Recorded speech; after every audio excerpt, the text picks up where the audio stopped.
On sait que vous êtes très engagé sur certains combats, notamment, on va pas en parler ce soir, mais sur le gaspillage alimentaire. Vous avez aussi des positions très fermes concernant ce qui se passe en Iran depuis longtemps. Est-ce que ce que fait Israël depuis vendredi dernier, est-ce que ça va dans le bon sens, dans le sens de l'histoire et dans le sens aussi de l'intérêt quelque part du peuple iranien pour vous?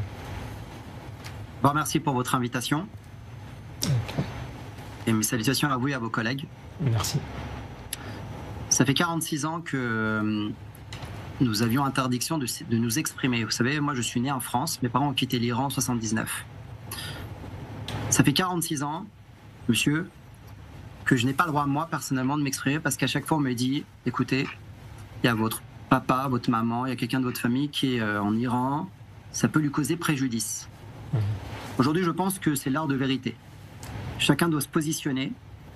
Et pour reprendre les mots de Mayar Monchipour ou de Mona Jafarian, d'autres Iraniens. Absolument. Ou Français plutôt, qui sont de la diaspora iranienne. Il faut absolument aujourd'hui que chacun dise les choses en toute transparence. Moi, je vais vous les dire. Je souhaite d'abord qu'on puisse cloisonner le sujet de l'Iran avec les autres sujets.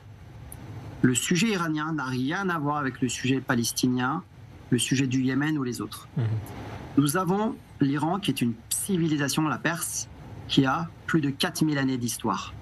4000 années. Les imposteurs sont venus en 79 au nom d'une religion, ont mis ce pays à feu et à sang, ont assassiné des centaines de milliers de personnes.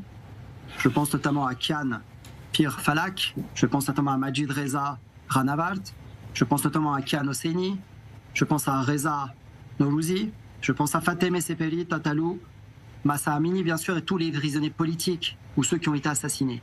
Mes pensées ce soir vont à eux. Ma deuxième pensée va à la population iranienne aujourd'hui. Et également à la population en Israël. Dans une guerre, on est deux. Ma mère est en Iran aujourd'hui. J'ai des amis, j'ai beaucoup de personnes de ma famille qui sont en Iran.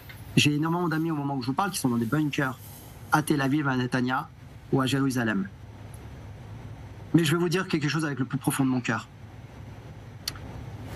Aujourd'hui, ce que fait Israël, c'est exceptionnel. Les bombardements qu'il y a eu aujourd'hui, c'est l'été 1944 en Normandie. Tous mes amis et toute ma famille qui est en Iran reçoivent, non pas évidemment avec joie, mais avec impatience ces bombardements pour mettre fin à cette imposture historique qui doit rester une parenthèse de l'histoire. Ces bombardements-là, c'est le Normandie 1944, monsieur.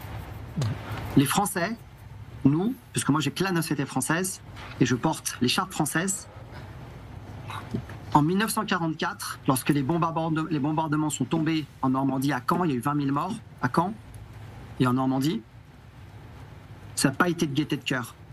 Mais ces bombes, ce sont les bombes de la liberté en Iran. Alors ceux qui aujourd'hui, les gauchistes islamistes, ou ceux qui ont des intérêts avec le régime islamiste, vont critiquer évidemment Israël et ses bombardements. Moi, je veux vous le dire en toute honnêteté, Netanyahou, on peut le critiquer, on peut dire tout ce qu'on veut, mais ce qu'il vient faire là, et s'il fait changer le régime, il aura le prix Nobel, le prix Nobel de la paix. Ouais, difficile d'être. Pourquoi? Et je vais vous le dire, les yeux dans les yeux, je le dis ici, et à tous mes compatriotes français, ou à tous ceux qui sont en Iran, ne vous trompez pas d'enjeu.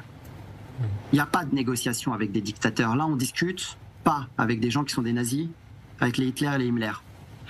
Moi, je discute et je négocie avec des gens qui sont dans un champ démocratique. C'est pour ça que je dis au président de la République, Emmanuel Macron, ne vous méprenez pas, monsieur le président.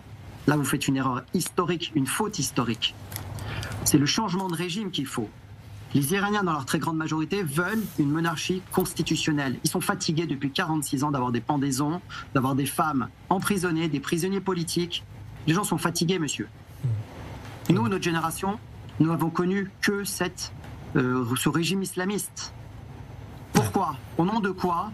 Ma génération, moi je suis né en 79. Mes parents ont quitté l'Iran en février 79, je suis né en juillet. Je suis un produit de cette révolution iranienne, islamiste. Donc d'abord, on ne parle pas de l'Iran, on parle d'un régime islamiste. Je ne me rappelle pas que sous Pétain, on parlait de la France, on parlait du régime de Vichy. Donc là, on ne parle pas de l'Iran, on parle du régime islamiste. Donc on arrête de dire l'Iran, c'est le régime islamiste. Ensuite, ceux qui seront les alliés d'Israël resteront dans l'histoire. Ceux qui seront attentistes ou qui se seront prononcés contre seront gravement jugés. je le dis ouvertement, par tous ceux qui sont pour la démocratie. Ouais. Israël aujourd'hui se bat pour la démocratie. Voilà, c'est difficile d'être plus clair ce soir, en tout cas important cette dimension historique que vous soulignez, qui n'est peut-être pas prise en compte par certains leaders occidentaux, en tout cas prise de risque aussi d'Israël, vous soulignez, qui n'a pas le choix encore une fois. Est-ce que, alors ce sera ma deuxième question à Arash Derambash, est-ce que ce serait incomplet, cette guerre, elle serait incomplète si on s'en arrête là avant une chute du régime? Est-ce que pour vous il faut aller, même si ce n'est pas l'objectif officiel encore une fois d'Israël, vers une chute du régime iranien à l'issue de cette guerre? On s'en fout de la bombe, je vous le dis. C'est un détail tout ça. C'est un changement de régime qu'il faut. Ça fait 46 ans qu'on parle d'embargo, de taxes. Les négociations sont catastrophiques. Excusez-moi, on reçoit systématiquement les dictateurs et on les condamne derrière. Même Gabriel Attal a serré la main en tant que Premier ministre du ministre islamiste. Il faut qu'on arrête de se payer la tête du monde. Moi, je vois beaucoup de tweets aujourd'hui de beaucoup de mes collègues français et qui derrière vont serrer la main de ces dictateurs. Non, il ne faut pas qu'il y ait de double jeu. Je le dis clair et net. Soit on est avec ce régime, soit on est contre ce régime. Il ne peut pas y avoir de double jeu. Je le dis à tous les gauchistes islamistes dans ce pays, dans notre pays en France. Si vous soutenez les mollahs, vous serez gravement jugés. Je le dis clairement. Il y a des centaines de milliers de personnes qui ont été assassinées en Iran. Vous serez complices de ce régime sanguinaire. Voilà, ne pas rater ce tournant de l'histoire en Occident. Merci beaucoup à vous encore une fois, Arash Derambash.